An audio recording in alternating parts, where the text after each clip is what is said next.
इस वीडियो ने अगर तेरे अंदर आग नहीं लगाई ना तो डिसलाइक मार के चैनल को छोड़ देना, पर अगर आग लगी ना तो चैनल को सब्सक्राइब करके ही जाना। So let's start the video. एक बंदे को उसकी कंपनी बेचने के बाद 1000 करोड़ मिला था। उसने वो सारा पैसा अलग अलग बिजनेस में लगा दिया और खुद रेंट से रहने लगा। कोई पागल ही कर सकता है ना ऐसा, क्योंकि कोई नॉर्मल इंसान होता तो गाड़ी बंगला खरीदने में ही बहुत सारा पैसा खर्च कर देता। यह पागल इंसान और कोई नहीं, इलॉन मस्क है, जो कि आज वर्ल्ड की कई लीडिंग कंपनीज का मालिक है और आज इसकी नेटवर्थ है 1,40,000 करोड़।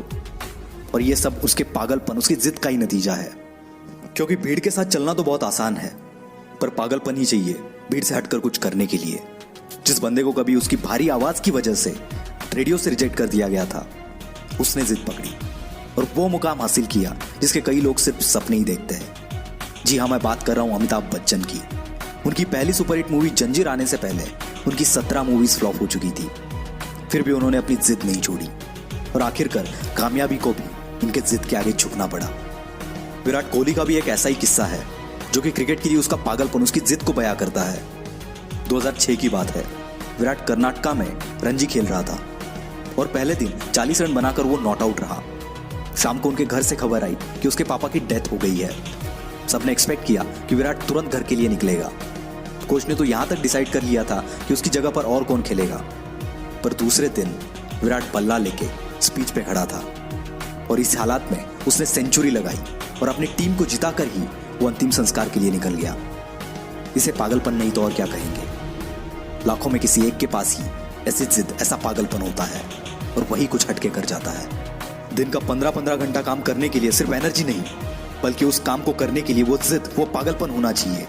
क्योंकि ऐसे जिद्दी, ऐसे पागल लोग परसेंटेज में नहीं, नंबर्स में होते हैं। ऐसी एक जिद और पागलपन से भरी हुई कहानी है दशरथ मांझी की, जो कि अपनी पत्नी को टाइम पर हॉस्पिटल ना पहुंचा पाए, क्योंकि उनके गांव से हॉस्पिटल के पीछे एक बहुत बड़ा पहाड़ था और उसी वजह से उनकी पत्नी का देहांत हो गया। बंदे को गुस्सा आ गया और इसी गुस्से को उसने अपनी जिद में बदल दिया और इस बंदे ने केवल छेनी हथौड़े से 22 साल में 55 किलोमीटर का पहाड़ तोड़ दिया। ये पागलपन नहीं तो क्या है। ऐसी जिद तब पैदा होती है जब दिल टूटता है। कुछ लोग तो इसमें बिखर जाते हैं, पर जो इस दर्द को, इस गुस्से को जिद में बदल देता है, उस बंदे को रोकना नामुमकिन है। वो पागलपन ही है जब लोग ट्रिप्स प्लान कर रहे होते हैं और कोई बंदा अपना एम्पायर खड़ा करने के लिए प्लान्स बना रहा होता है। जब सब नौकरी ढूंढने के चक्कर में होते हैं, तब कोई पागल नौकरी देने की सोचता है और ऐसे ही पागल आगे जाके बिल गेट्स, स्टीव जॉब्स बनते हैं।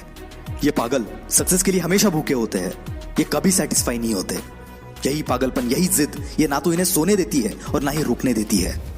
एक जिद्दी इंसान कभी भी शांत नहीं बैठेगा, 1000 बार फेल होगा वो, पर उसकी जिद, उसका पागलपन उसे और एक बार ट्राई करने पर मजबूर करेगा और ये तब तक मजबूर करेगा जब तक सफलता इसके सामने घुटने ना टेक दे।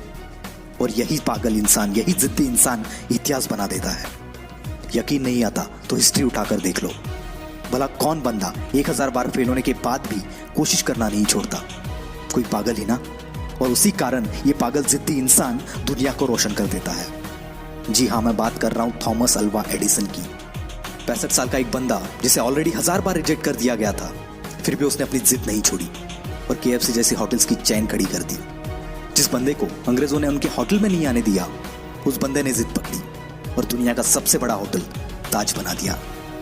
दोस्तों, ये एक जिद ही है जो एक नॉर्मल इंसान को एबनॉर्मल बनाती है और फिर ये एबनॉर्मल लोग ऐसा कुछ कर जाते हैं जिसके बारे में नॉर्मल लोग सोचने से भी डरते हैं। इसलिए आपको जो भी अच्छा लगता है, जो भी आप करना चाहते हो, पागल बन जाओ उसके लिए और जान लगा दो उसे हासिल करने के लिए। क्योंकि जब तक ये जिद, ये पागलपन आपके अंदर नहीं आएगा, तब तक आप नॉर्मल ही रहोगे। और अगर नॉर्मल रह के ही मरना है तो ऐसे ही जियो, पर एबनॉर्मल बनना है तो जिद्दी और पागल बनना पड़ेगा। वीडियो अच्छा लगा तो ही लाइक करना, शेयर करना और हमसे जुड़ने के लिए नीचे वाले लाल बटन को दबाकर चैनल को सब्सक्राइब जरूर करना। This is will power star signing off for the day. Bye bye.